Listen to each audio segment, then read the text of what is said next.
Mind if I join you? No, of course not. But I'm going soon. I just looked in for a quick snack between calls. That's okay. Your dad will be here in a minute. He's just gone over to the village hall, check up on arrangements for tonight's meeting. Becoming quite the community leader, isn't he? Well, that's good, isn't it? If that's what he wants. You probably know more about that than me at the moment. Look, Zoe, I know you've been avoiding me, us, for the last few weeks. I've just been busy, that's all. I think it's a bit more than that. And I can't blame you for being protective of him and a bit suspicious of me. I don't intend coming between you, if that's what you're worried about.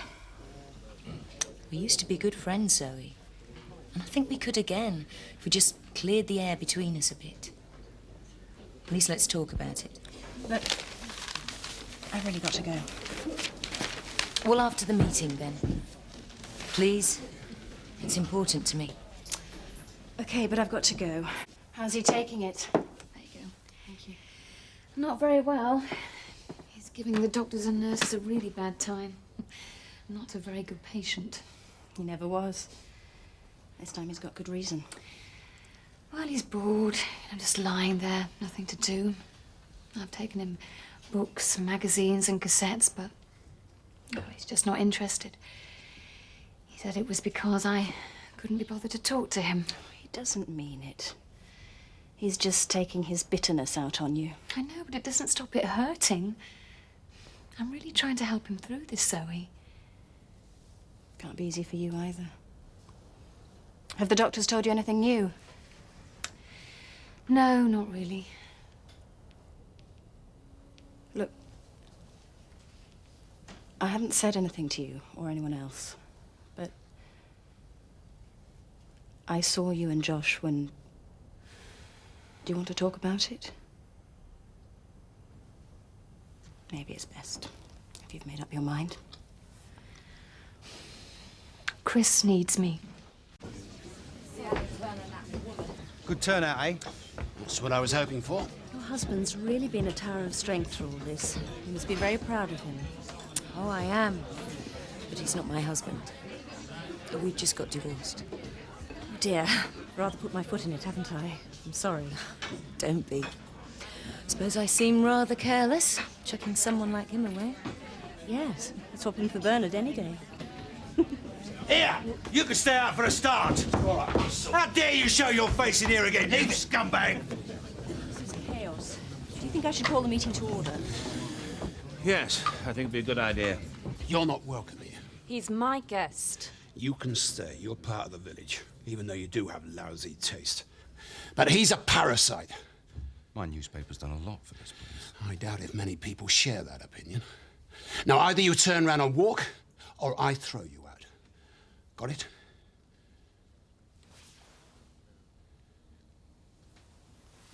I'll see you later. Ladies and gentlemen, could I have your attention, please? Thank you. Who put her in charge? It's the teacher, always the teacher. We've got a lot to get through this evening. I now call upon Mr. Cyril King and would like to take this opportunity on behalf of the community to thank him for the marvellous work of the emergency services under his direction during this tragedy.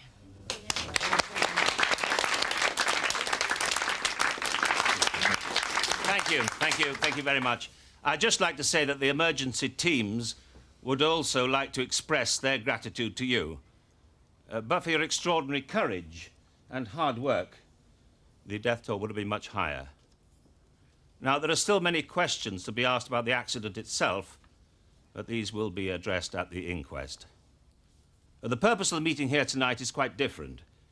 You're here to find a way forward for your village. Our work is almost done now. So I'd like to hand you over to Mr. Frank Tate.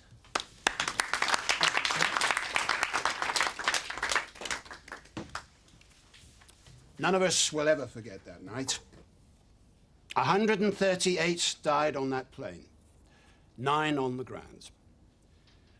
They weren't just statistics. They were family, friends, neighbours.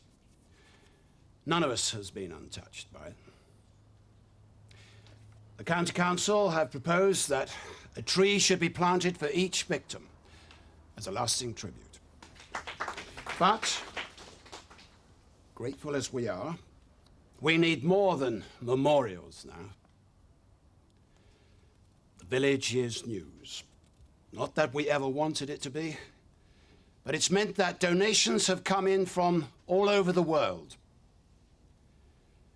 Money can't bring back the dead. It can't make us forget what happened that night. But there is practical things to be done. Homes and businesses have been destroyed. Years of hard work laid to waste in a single night. We have got to start rebuilding this community. All monies will be channeled through an official disaster fund, which will be administered by a board of trustees, who in turn, for legal reasons, will be advised by a local committee of local people. Because to get anything positive out of this disaster, to build hope out of despair, our voice has got to be heard. That's what we're here for. It's not going to be easy for any of us to talk about what we lost that night, but we're together in this, and we have to establish what this village wants and needs so that the process of rebuilding can begin. And with your help, I hope we can look back on this evening as a new beginning. The night when the village was reborn. Thank you.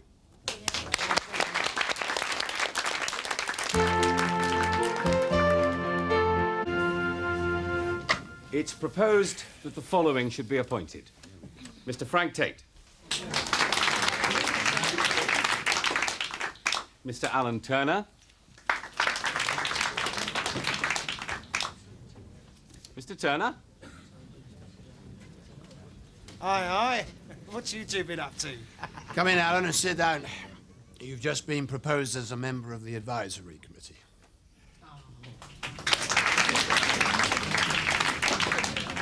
And Mrs. Lynn Whiteley.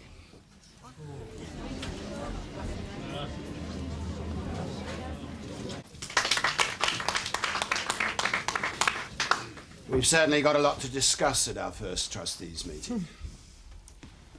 So, unless there's any other business, I think I can declare this meeting closed. I've got some other business. Yes, Shirley. Alan Turner and I would like to announce that we're going to get married. And if anyone wishes to congratulate us, you'll all be very welcome at the Woolpack afterwards. Drinks on the house, though. Thank you. Cards on the table, okay? I don't know if me and your dad are gonna get back together permanently or not. It's what he wants, that's obvious. Yeah, and maybe I do too. But it's early days yet, and, well, things have gone wrong before. All I know is that we're both working at it at the moment, the best we can. And I'd like you to give us a chance. And if it doesn't work? Look, when I came home, I had my own problems, things I needed to sort out, and quite frankly, Dad was the last person I'd have spoken to about it at the time. We were never that close when I was a child.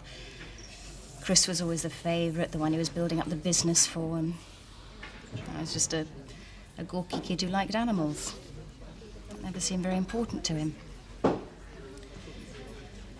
And suddenly I was faced with this big, vulnerable man who happened to be my father, who was falling apart at the seams. Back on the booze again. And I resented the responsibility at first. But gradually I saw how much he needed me, and we started to talk almost for the first time in our lives. And it surprised me to realize how much I love him. I don't want to see him hurt again. Nor do I. And I do understand what you've been going through. Frank was in a pretty bad way when your mother died. And it was me he turned to. Yes, I know. But I don't think you know how I felt. Yes, I was in love with him, but I was his secretary. I didn't expect... All I wanted was to be there for him. You have to believe that. I just wanted to help him through it. Sometimes I thought it was hopeless. Something in him had died that couldn't be rekindled. But I just kept trying. I couldn't believe he loved me at first. I always thought I'd be second best, on the rebound from all that grief. It's ironic that it should have been me that brought him to that state again. It's not something I'm proud of. But I can't change what's happened.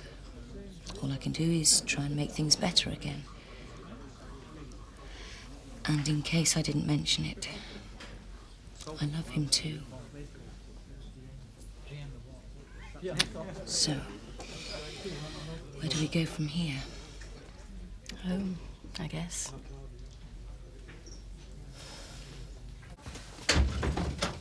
So, you're thinking of setting up in practice by yourself? Well, why not? If Vernon McAllister can do it, so can I.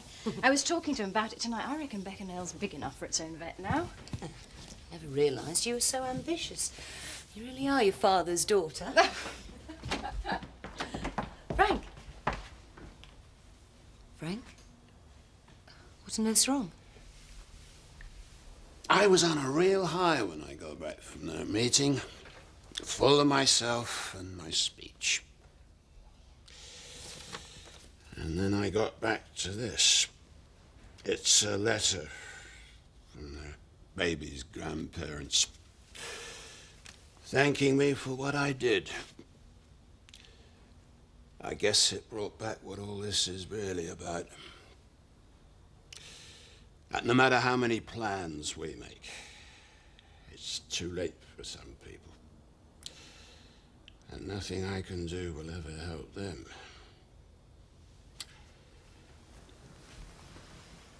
Things happened that night that will never be undone. Not by me.